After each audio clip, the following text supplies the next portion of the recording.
This video is going to be another stock market analysis video and ito yung tatlong stocks na pag-uusapan ko sa video na to. So as usual, punta muna tayo sa PSEI para sa overall market conditions. So andito na tayo sa chart ng PSEI and kung bago ka pa lang sa channel na to, kaya may mga drawings na kaagad yung chart dahil ayan yung mga key areas or key levels na drawing ko or na plot ko nung last time na huli kong napag-usapan yung specific na chart. And yung ibig sabihin ng blue vertical line is yung date kung kailan ko siya huling na-cover yung chart. And for the PSEI chart, the last time that I reviewed it was nung June 2 pa. So for the PSEI, yung importanteng pattern na ginagawa niya is itong downward channel na pattern. So as you can see, na-plot ko yan nung June 2 and nung June 3, kinabukasan, yun yung nag-serve as the resistance of the stock. So madalas ko ngang sinasabi na whenever there is a downward channel pattern, ibig sabihin yan, yung pwedeng movement or direction ng stock is gumalaw lang siya sa loob nung downward channel pattern unless of course magkaroon ng malakas na buying pressure para matulak yung stock palabas doon sa pattern na yon. So dito sa PSEI, kahit papano, despite na nag-resist siya, at least andito siya sa upper part ng range, which means may chance naman na makalabas siya doon sa channel pattern, lalo na pag nag-breakout siya dito. So ang iniiwasan lang kasi natin is yung PSEI, mabutas niya yung pattern tapos pumunta siya dito sa ilalim. Kasi pag nangyari yan, mataas yung chance na pwede siyang pumunta dito sa S2 na support, which is yung 5,585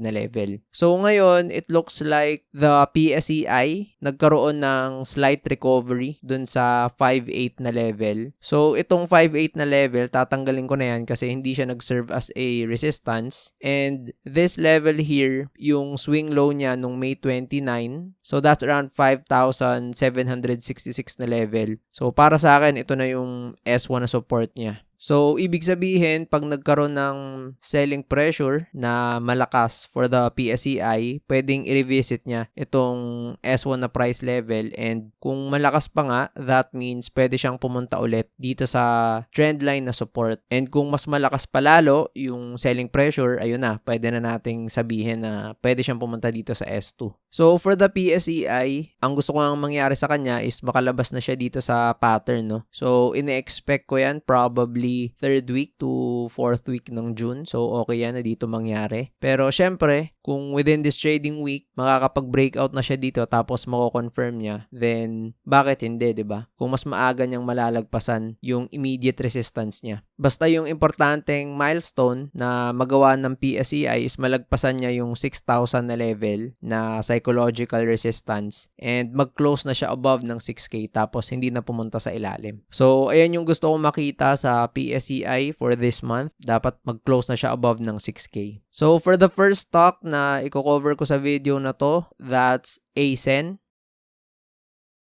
So, andito na tayo sa chart ng ASEN and mukhang matagal na ata since the last time na napag-usapan ko yung stock na to kasi nag-reset na yung chart. I think na overwrite na ng mga ibang charts na na-save ko. But anyway, since matagal na, that means I need to plot again yung mga key levels and key areas niya. But before I go on a deep dive sa technicals ng ASEN, meron akong ginawang recent video sa Before You Buy series na playlist. Sa video series na to, pinag-uusapan ko yung general overview ng mga stocks na part ng Philippine stock market. So kung hindi mo pa alam kung ano ba yung negosyo ng ASEN, kung ano ba yung mga brands na under sa kanila, kung paano nag-work yung company, yung negosyo nila, make sure that you watch this video. So, pwede nyo i-click yung link sa upper right. So, balik tayo sa technicals. So, for ASEN, it's very obvious naman na meron tayong swing high na na-establish niya dito nung May 8 nung nagkaroon ng malakas na selling pressure. So, that means itong 3.53, yan yung R1 kasi yan yung recent na swing high niya. So, ayan yung resistance 1. And then, pagdating naman sa support, nakikita natin na meron ditong swing low sa ASEN sa 2.90. So, I think this will serve as the current support for the stock, no, yung S1. And pwede rin natin masabi na yung 3 na price area might serve as a psych support. So, significant na price level pala itong between 2.90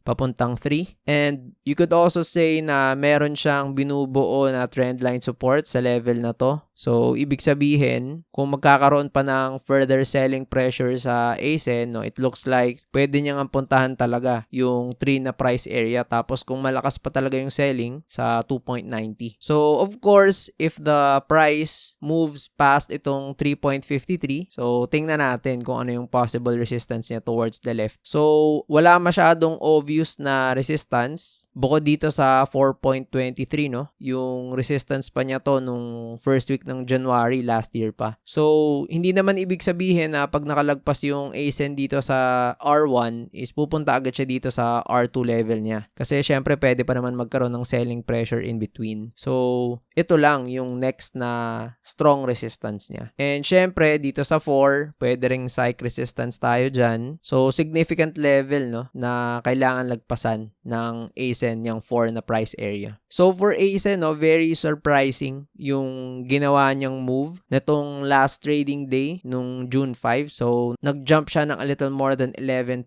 no. So, from a price of around 3.10, napunta na siya dito sa 3.45. So, definitely a strong move for ASEN and kaabang-abang yung gagawin niya within this trading week. So, itong ASEN, matagal ko nang binabantayan tong stock na to.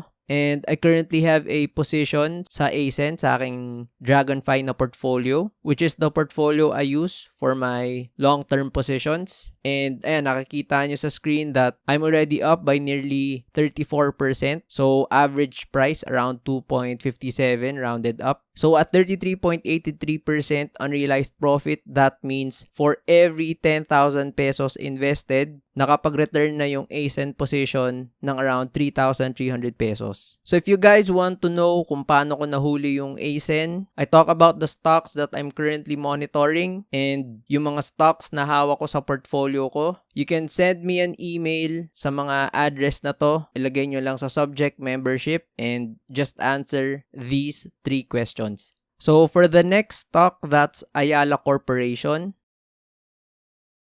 So, for Ayala Corporation, wala na rin yung mga drawing. So, I think sobrang tagal na since the last time na napag-usapan ko yung chart na to. That's why nag-reset din. But I think mga around November or December yon last year. So, for Ayala Corp, ang ganda sana nung ginawa niyang move ng end of the year. So, from prices of around 400, no, napunta siya dito sa 600 na price area. Ang problema lang, binawi niya din yung buong move na yon, tapos bumalik na naman siya dito around 400 levels. So, for Ayala Corp, binabalikan niya ulit itong kanyang 52-week low. So, mukhang nakapag-establish siya ng double bottom na support sa medium term to long term na period. So, ito siya. So, itong level na to, yung merong double bottom na support, syempre ito na yung magiging S1 ng Ayala Corp, no? So, since bearish yung galaw ng Ayala Corp ngayon, titingnan natin, no, kung ano yung pwede niyang puntahan na prices pag nabutas pa tong S1. So, let's look towards the left. So, yung sunod na possible support ng Ayala Corp is nasa 360. So, ito pa yung pandemic lows niya, no? So, malapit-lapit na. So, ibig sabihin pala, pag nabutas yung S1, tapos malakas pa rin yung selling pressure, ibig sabihin, pwede niyang puntahan yung 360 na price levels, no? So, I think one of the major reasons kung bakit grabe yung binaba ng AC, it's because grabe din yung pagbaba ng prices ng Ayala Land, no, ng Ali. So, syempre dahil ito yung kanilang parent company and subsidiary talaga nila yung Ali, so talagang madadamay talaga sila sa posibleng mangyaring sell down or sell offs, no. So, pagdating naman sa resistance, nakikita natin na meron ditong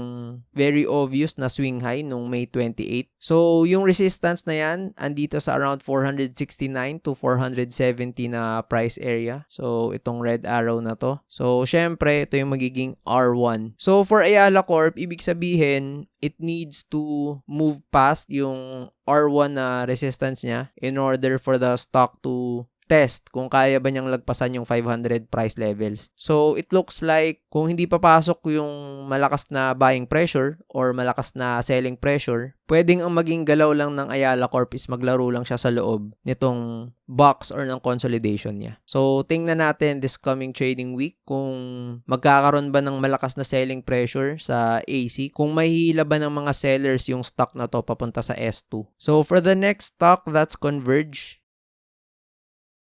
So, andito na tayo sa chart ng Converge, and the last time that I talked about this stock nung March 23 pa. So, that's about 2 months ago. And during this time, ang sabi ko nga is yung Converge, para makabawi man lang siya dun sa ginawa niyang negative na move, kailangan niya mag-breakout dito sa trend line niya, no? So, pag nag-breakout siya dyan sa trend line, pwede niyang i-try-i-test yung R1 or di kaya magkaroon siya ng consolidation dito. So, ang ginawa naman ng Converge is nagkaroon lang din talaga siya ng consolidation. So, for the whole month of April, no, talagang andito lang siya sa loob ng box. Tapos makikita natin na nung second week nga ng April, nagso-support naman tong S1 na support area niya. Unfortunately, nung May 13, nagkaroon ng bentahan sa Converge. So, isa sa mga naging negative catalyst niyan is nagkakaroon ng takutan, no, na matatanggal nga daw yung Converge sa index along with Digi+. So, nahulog yung stock and then nagtry siya mag-revisit dito sa S2 na support. So, unfortunately, hindi nag-hold yung S2 na support ng matagal. So, for around 3 days, nag-hover siya tapos ito nga, completely nag-close na talaga siya below ng S2. So, para sa akin, itong S2 na to, syempre, i-convert ko na to sa R1 dahil ito na yung magsiserve as the resistance for the stock. So, tatanggalin ko na rin itong mga ibang drawings dito. So, this means itong kanyang S1 na previous support, tatanggalin ko na yan tapos gagawin ko na itong R2. So, nag-roll reverse na sila dahil meron siyang magandang support dyan tapos nag-breakdown. So, syempre, yung mga ibang resistances, magbabago na rin. So, ano yung next na possible support for Converge? So, sa ngayon, meron siyang swing low dito sa around 10.20 na price area. So, ibig sabihin, ito yung S1 ng stock. The question is, pag nabutas yung S1, saan pupunta yung Converge? So, let's look towards the left. So, previously kasi, yung Converge, meron siyang consolidation na ginagawa dito. So, it's possible around 10 na price area yung maganda sana niyang support, no? And medyo malalim na yung papunta dito sa 8.30, papuntang 8.70 na price area. Kasi ayun yung mga previous na swing lows niya. So, balik tayo sa present chart. So, malapit-lapit na pala yung next na support. So, pag nabutas yung S1, andito na agad yung 10.05, no? So, ibig sabihin, itong 10.05 na price area, since medyo malapit, idadrag ko na lang din papunta sa 10 dahil sa psych support. So, i-consider ko na as S1 yung buong 10 papunta dito sa